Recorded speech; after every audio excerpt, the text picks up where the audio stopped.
మీ ఎలాంటి వ్యాపార ప్రకటనలకైనా వెంటనే మా ఛానల్ సంప్రదించండి. గురుర్బ్రహ్మ గురుర్విష్ణు గురుదేవో మహేశ్వర గురు సాక్షాత్ పరబ్రహ్మ తస్మై శ్రీ గురవే నమః. ఆదిత్యోర్కోరవిర్భానుర్భాస్కరశ్చ దివాకరః మార్తాండః సవితా హేళి తీక్ష్ణాం శర్మిహిరో రవిః. యఃకర్తా జగతాం భర్తా సంహర్తా మహసాం నిధిః ప్రణమామి తమాదిత్యం బహిరంతస్తమోపహం. 2025 సంవత్సరం నవంబర్ నెల 9వ రాశి ధనస్సు రాశి. ఈ ధనస్సు రాశికి 4వ శని ఉన్నాడు. ఈ అర్ధాష్టమ శని, అష్టమ గురువు అష్ట కష్టాలు పెడతారట. 8 రకాల కష్టాలట. ఈ బాధ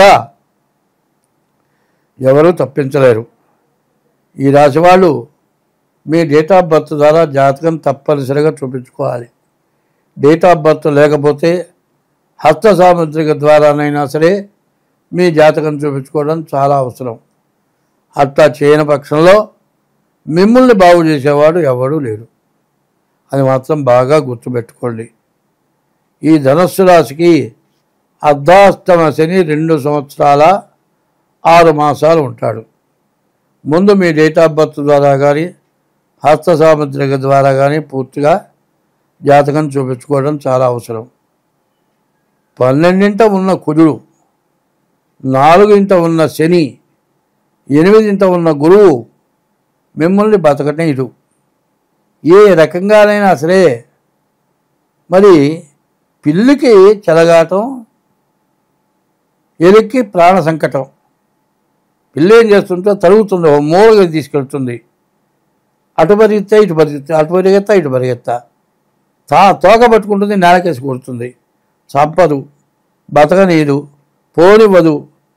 చంపిన దానికంటే మహాపాపం చిత్రహింసట. ఈ రాశి వాళ్ళకి రూపాయి దొరక్క కష్టాలు ఎక్కువై ఈ కష్టాలతో తట్టుకోలేక చచ్చిపోదామన్నంత పరిస్థితి వస్తుంది. చచ్చిపోయినా బతుకున్నా, చచ్చిపోతేనేమో వాళ్ళ ఆయుష్ తీరిపోతే వాళ్ళు ధన్యులే. కానీ ఆత్మహత్య చేసుకొని కనుక ఈ రాశి వాళ్ళు చచ్చిపోతే మళ్ళీ తిరిగి ఇంతకంటే రెట్టింపు అనుభవించాలి. అయితే ఏది చెప్పినా ఈ ధనస్సు రాశికి లెక్క ఎట్లా ఉందంటే బతికుండి చచ్చిపోయిన వాళ్ళకంటే ఎక్కువ బాధట.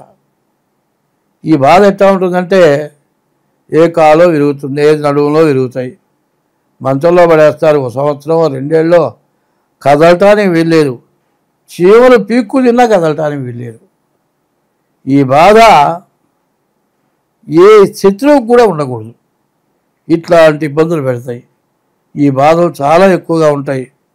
కనీసం దరిద్రం బట్టి అడుక్కుంటే కూడా ఒక్కరు కూడా అంత పెట్టరు, అంత బాధ. కాదండి, వంట చేసుకుంటే కూడా ఆ వండుకోవడం తినడానికి కూడా అవకాశం ఉండదు. ఏదో సమస్య, ఆ సమస్యతో విరక్తి పుట్టి అన్నం తినటం కూడా మర్చిపోతారు.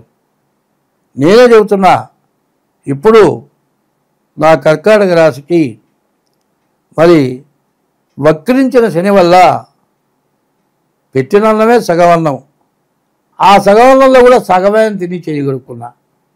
తినబుద్ధి పుట్ల. మరి శని బాగుండే నాకు. ఈ కర్కాటక రాశి పరిస్థితి కూడా అట్లాగే ఉంది. మనస్సుకి ఎటువంటి మనశ్శుద్ధి ఉండదు. ఏ పని చేయబుద్ధి పుట్టదు. మనుషులు తాగాలంటే తాగబుద్ధి పుట్టదు, తినాలంటే తినబుద్ధి పుట్టదు. మరి ఏమి చేయాలో అర్థం కాదు. దీంతోటే పిచ్చెక్కుతుందేమో అన్నంత పరిస్థితి ఇబ్బంది పెడుతుంది. కాబట్టి ఈ ధనస్సు రాశి వాళ్ళు చాలా జాగ్రత్తగా ఉండాలి. ఈ ధనస్సు రాశి వాళ్ళు ప్రతిరోజు శివాలయానికి వెళ్ళి శివుడికి ప్రదక్షిణ చేయండి. ఒకటి ముఖ్యంగా చెబుతూ ఉన్నా, ఈ రాశి వాళ్ళు ప్రదక్షిణ చేయడమే కాదు, బజార్లో కొన్న పూలు, నిన్నటి పూలు అవి పెట్టిన పూజ కింద లెక్క కాదు. ఏ చెట్టు నుంచైనా ఒక పువ్వన్నా కోసుకోండి. ఏ మారేడు చెట్టు దొరికితే మారేడు దళం ఒకటి తీసుకెళ్ళి శివుడికి పెట్టండి. మరి ఆ బాధలన్నీ పోతాయి. త్రిదళం త్రిగుణాకారం త్రినేత్రంచ త్రియాయుధం త్రిజన్మ పాప సంహారం ఏకబిల్వం శివార్పణం. మరి ఆ మారేడు చెట్టును చూచినా, తాకినా, ఆ చెట్టుకు ప్రదక్షిణం చేసినా, ఆ 3 ఆకులు తీసుకెళ్ళి శివుడికి పెట్టినా 3 జన్మల పాపాలు పోతాయిట, జన్మ తరిస్తుందిట. ఈ ధనస్సు రాశి వాళ్ళు ఈశ్వరుడికి మారేడు దళాలతో పూజ చేయటం చాలా విశేషం కాదండి. మేము అడవి లాంటి ఊళ్ళో ఉన్నాము, మా పరిస్థితి బాగాలేదు. ఎట్లా అంటే మెత్తటి మట్టితో చిన్న శివలింగం చేసుకొని ఎడం చేతిలో పెట్టుకొని మంత్రం కూడా అక్కర్లా, హర హర హర హర అని కాస్త నీళ్లు పోసి ఒక్క మారేడు దళం ఆయనకి పెట్టి నమస్కారం చేస్తే ఈ ధనస్సు రాశి వాళ్ళ బాధలన్నీ కూడా పోతాయిట. మరి పరమేశ్వరుడు మరి నీళ్లు పోస్తే వరం ఇస్తాడట. మరి అలంకార ప్రియ విష్ణువు, అలంకారం చేస్తే విష్ణువు సంతోషిస్తాడట. అభిషేక ప్రియో రుద్ర, నీళ్లు పోస్తే కరుణిస్తాడట. అభిషేక ప్రియో రుద్ర అని చెప్పుంది. అందుకే ఈశ్వరుడు గంగని నెత్తిన పెట్టుకున్నాడు. ఆ గంగ ఆయన నెత్తి మీద పడుతుంటే ఆయన ఆనందిస్తాడట. అటువంటి గంగ చేత ఈశ్వరుడికి అభిషేకం చేయాలి. ఇట్లా చేస్తేనే తప్పితే ఈ ధనస్సు రాశి వాళ్ళు బాగుపడటం చాలా కష్టం. డేట్ ఆఫ్ బర్త్ ద్వారా జాతకం చూపించుకోవటం 2 సంవత్సరాల 3 నెలల పాటు ప్రతిరోజు కూడా శివాలయంలోకి వెళ్ళి ప్రదక్షిణం చేయండి. చాలామంది ఎట్లా ఉన్నారంటే ఇంట్లో పనులు పూర్తి చేసుకొని ఉద్యోగం దగ్గర పోవటానికే చాలా కష్టం అవుతుంది. దగ్గరలో ఉన్న దేవుడి గుళ్ళోకి అడుగు పెట్టకుండా బయట ఇట్ట తాజా ఉంచుతాడు దండం పెట్టడం.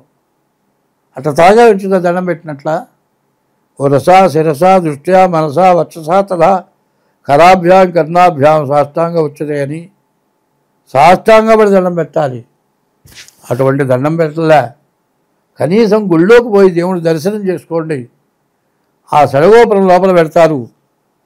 పైన గోపురం నుంచి ఆ పరమాత్మ యొక్క ఆశీస్సులు ఆ సడగోపురంలోకి వస్తాయి. ఆ సడగోపురం నెత్తిన పెట్టించుకున్నా మీ పాపం పోతుంది. పైన ఈ వెంట్రుకల గురించి మీరు అంత పాపాలు మన తల నీళ్ళ నుంచి తల నీళ్ళ వెంట్రుకల నుంచి ఆశించుకొని ఉంటాయిట. ఆ నెత్తిన సడగోపురం పెడితే మీ పాపాలన్నీ పోతాయి. గుళ్ళో పోయి ప్రదక్షిణం చేయలేకపోయినా ఆ సడగోపురం పెట్టించుకొని తీర్థం తీసుకోండి. ఈ రాశివాళ్ళు శివాలయంలో ప్రదక్షిణం చేసిన తర్వాత, నవగ్రహాల గుళ్ళో ప్రదక్షిణం చేసిన తర్వాత కాళ్ళు కడుక్కోకూడదు.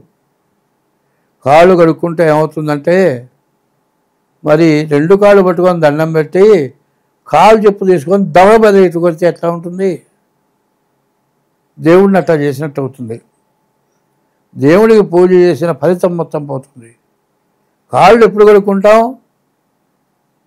తొక్కకూడదు చూడకపోతే కాళ్ళు కడుక్కుంటాం. దేవుడి గుళ్ళో పోయి అక్కడే కాళ్ళు కడుక్కుంటే చేసిన పుణ్యం మొత్తం కడుక్కున్నట్లే స్వస్తి.